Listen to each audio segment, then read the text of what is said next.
Halo netizen, ini adalah new Honda Accord tahun 2022.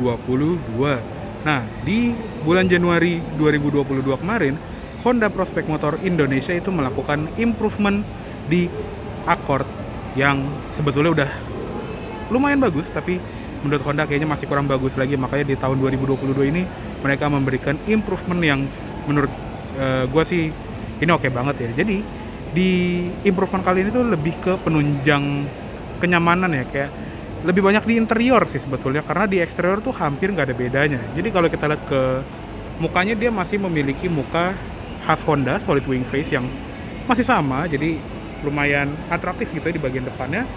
Dan lampunya juga sudah menggunakan lampu full LED dengan auto high beam juga, stand juga sudah LED, dan fog lampnya juga sudah LED. Di depan sensor parkir ada 4 titik, dan untuk Honda Accord ini juga sudah dilengkapi dengan radar yang bernama Honda Sensing. Bahkan di sini tuh ada tulisannya nih, Honda Sensing. Lanjut ke belakang atau samping lebih tepatnya ya.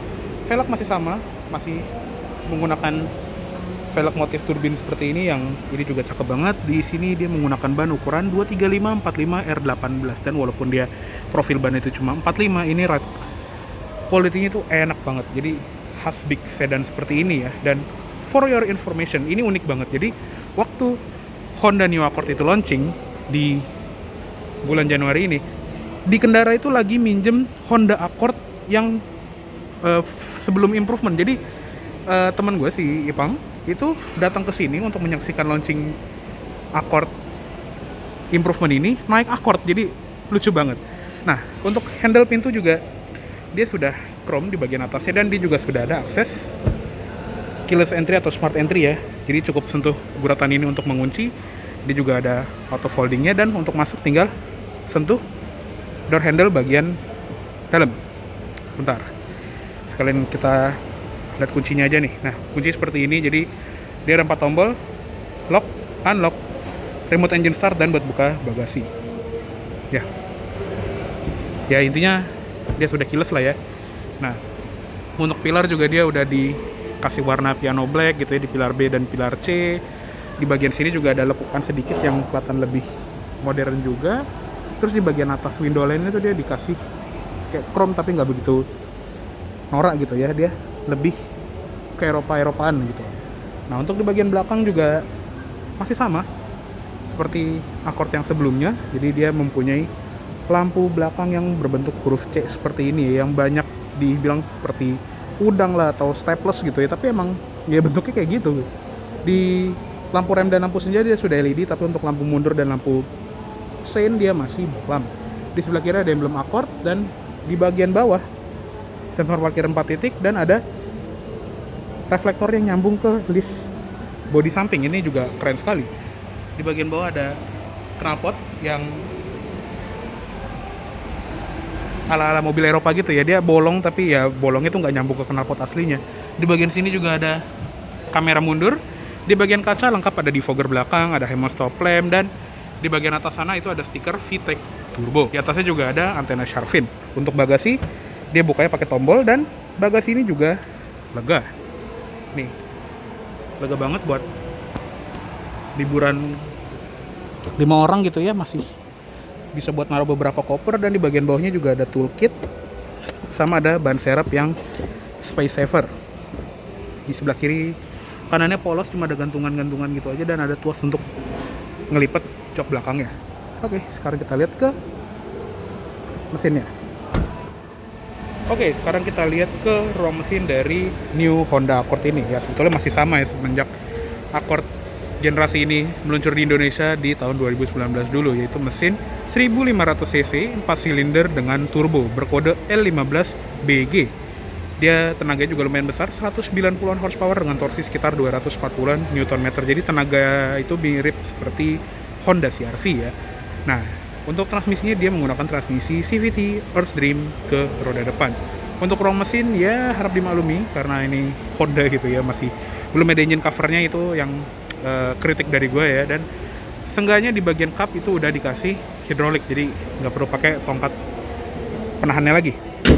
Oke, sekarang kita lihat ke interior. Nah, perubahan yang paling major di interior ini adalah warnanya. Jadi sekarang New Honda Accord ini memiliki dashboard, jok, dan center console yang berwarna hitam. Jadi lebih sporty ya, karena kalau yang versi sebelumnya itu dia warna beige, jadi dia lebih terang memang dan patahnya juga lebih lega gitu. Tapi kalau di sini sekarang dia warnanya hitam seperti ini ya, dan plafonnya juga dia tetap warna terang. Untuk pengaturan jok pengemudi dia elektrik, bisa diatur naik turun, maju mundur, terus ada recline juga, dan ada lumbar support 4 arah. Pastinya juga sudah lengkap dengan SRS side airbags. Oke, sekarang kita masuk dulu, dan sekarang kita kontak si mobilnya aja karena kita lagi di dalam ruangan. Nah, pas kita kontak juga dia ada animasi seperti itu ya. Oke, keren sekali. Nah, sekarang kita sudah berada di interiornya New Honda Accord, dan secara bentuk memang masih sama, cuma ya tadi warnanya doang yang ganti. Jadi setir masih tetap sama seperti Accord yang sebelumnya. Dia sudah dilapis kulit, bentuknya 3 palang seperti ini yang lumayan atraktif, dan pengaturannya juga lengkap ya, bisa tilt dan teleskopik.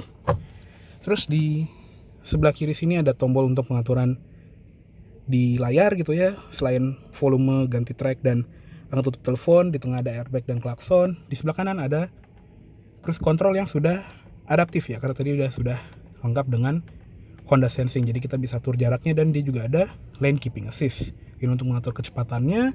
Di belakang setir ada pedal shift untuk menaikkan dan menurunkan gigi, dan uniknya dia tuh ada lampunya nih, kelihatan nggak? Nah, ada lampunya, jadi sentuhan kecil yang menarik gitu ya kalau lagi di malam hari. Di belakang setir ada tuas lampu, sudah otomatis juga, ada switch fog lamp depan, dan di ujungnya juga ada tombol untuk mengaktifkan Honda Lane Watch. Jadi dia ada kamera di bawah spion kiri, jadi kalau kita ngesen kiri juga nyala, supaya kalau kita mau belok ke arah kiri itu kita bisa menghindari tabrakan yang biasanya gara-gara ada sepeda atau motor gitu ya yang suka nyelonong dari kiri. Nah, di instrument cluster ini juga keren karena dia juga sudah menggunakan TFT display dari pertama dia keluar ya, walaupun dia cuma setengah di sebelah kiri doang, dan sebelah kanannya itu speedometernya masih jarum beneran. Nah, walaupun begitu tapi ini pengaturan banyak loh, jadi kita bisa tampilin tachometernya doang, ada range and fuel, speed and time, koneksi audio juga kita bisa lihat, sambungan telepon, driving supportnya yang nyala apa aja, driving attention level, maintenance, safety support, bisa buat matiin auto braking dan kawan-kawannya, dan ada peringatan-peringatan seperti ini, dan ada tachometer juga. Dan yang gue suka adalah kalau kita ganti ke mode berkendara yang sport ya, dia tachometernya sedikit lebih kecil dan ada boost gauge-nya. Jadi karena ini mesin turbo, jadi dia ada boost meter untuk tampilan turbonya. Ini keren banget ya, dan ambient LED di kiri dan kanan itu berubah menjadi merah. Sedangkan kalau di Eco dia akan berubah hijau ketika kita lagi nyetir secara ekonomis ya. Dan hampir lupa juga untuk wiper, dia sudah otomatis. Lanjut ke sebelah kanan, ada ventilasi AC, bisa dibuka tutup. Di bagian sini ada engine start button khas Honda yang dia berdenyut merah seperti ini. Ada tombol-tombol buat brightness panel instrumen, trip meter. Di sini ada tombol untuk mematikan active safety-nya atau auto emergency braking-nya, tombol sensor parkir, dan tombol untuk mematikan VSA atau Vehicle Stability Assist. Untuk pedal dia masih model gantung seperti itu, dan di sebelah kiri ada footrest yang nyaman sekali untuk naruh kaki kiri. Ada tuas pembuka kap mesin. Untuk door trim juga ini banyak soft touch-nya di bawah, di atas, di tengah gitu. Cuma di panel sini emang nggak ada. Wood panelnya juga dia menjadi agak gelap ya seperti ini. Dan yang gue suka di sini tuh ada list yang nyambung ke handle pintunya, jadi kelihatan garis itu menyatu gitu ya. Dia juga ada memory seat untuk 2 buah pengemudi, dan ada pengaturan-pengaturan kayak spion, pelipatannya, dan pengaturan kacanya, central locking, window lock. Dan improvement kedua adalah all auto up down power window, karena yang sebelum itu cuman 2 di depan doang yang auto up down. Sekarang jendela belakangnya pun sudah otomatis, jadi nggak perlu ditahan lagi untuk buka atau tutup. Di atas sini ada tweeter, di bagian bawah ada speaker, dan ada tombol membuka bagasi. Door pocket juga besar, ada cup holdernya, lengkap dengan lampu di bagian bawah pintu juga. Di pilar A sini juga ada simbol untuk SRS curtain airbags, dan ada sun visor pengemudi yang ada cerminnya dan lengkap dengan lampu. Di sini ada grab handle, Ada mikrofon buat kita nelpon dan ada seatbelt dengan head adjuster. Spion tengah juga dia sudah auto dimming, kelihatannya agak ngeredup gitu. Dan improvement selanjutnya adalah di lampu kabin yang sudah LED, karena sebelumnya itu dia masih bohlam semua, sekarang udah putih seperti ini, jadi pantas gitu ya untuk sebuah mobil 750 jutaan. Dan yang selanjutnya adalah sunroof, karena sebelumnya Accord itu sering dibully ya, karena mobil mahal-mahal gitu ya, sekelas sama Camry kan, tapi nggak punya sunroof. Nah sekarang akhirnya dia punya. Untuk plafonnya juga dia bisa dibuka tutup secara manual seperti ini. Sun visor kiri juga sama, ada cermin dan lampunya. Grab handle ada di sini, terus ada seatbelt head adjuster buat penumpang depan juga, dan tombol ini tetap ada ya, yaitu tombol untuk mengatur posisi jok penumpang depan. Jadi kalau ada Pak Bos gitu ya, atau Bu Bos di kiri belakang itu kita bisa nambahin legroom buat beliau. Nah, lanjut ke tengah, di bagian head unit ini juga gue suka ya, karena head unit ini juga udah kayak Honda di luar negeri sana gitu. Jadinya dia fiturnya itu banyak sekali, yang pastinya sudah lengkap dengan Apple CarPlay dan Android Auto. Dan juga tampilannya itu modern banget. Dia ada sambungan telepon, radio, Bluetooth, dan ada trip komputer juga. Dari masing-masing trip A, trip B juga bisa terpantau. Ada kompas juga. Terus di bagian settings ini juga lengkap, setting sistem, terus setting koneksi buat ke gadget, settingan display, suara, vehicle juga bisa diatur, ada settingan buat Honda Sensing, setting instrument cluster, setting keyless entry-nya, setting lampu, setting pintu dan power window, ya macam-macam lah ya. Dia pasti juga sudah ada kamera mundur. Tampilan seperti ini, dia ada 3 display seperti ini, bisa diatur. Di bagian bawahnya juga ada ventilasi AC seperti ini, dan ada tombol hazard di tengahnya. Panel AC tetap sama, dia menggunakan AC dual zone climate control yang sudah ada mode otomatisnya. Jadi tinggal pencet auto dan kita bisa atur temperaturnya. Paling panas itu dia di 32 derajat, paling dingin itu dia di 18 derajat. Dan sentuhan yang unik juga, kalau kita putar ke kanan itu dia jadi merah, kita putar ke kiri dia jadi biru. Jadi kelihatannya kayak mobil-mobil Audi atau Mercedes-Benz gitu ya, keren banget. Di tengah ada fan speed, di sebelah kiri sini juga ada AC untuk penumpang depan, bisa disinkronize juga. Ada mode AC di fogger depan, di fogger belakang. Arah AC lengkap, bisa ke muka, ke kaki, dan ke kaca depan juga. Dan juga ada sirkulasi udaranya. Di bagian bawah ada tempat penyimpanan, atau lebih tepatnya ini wireless charger buat handphone kekinian.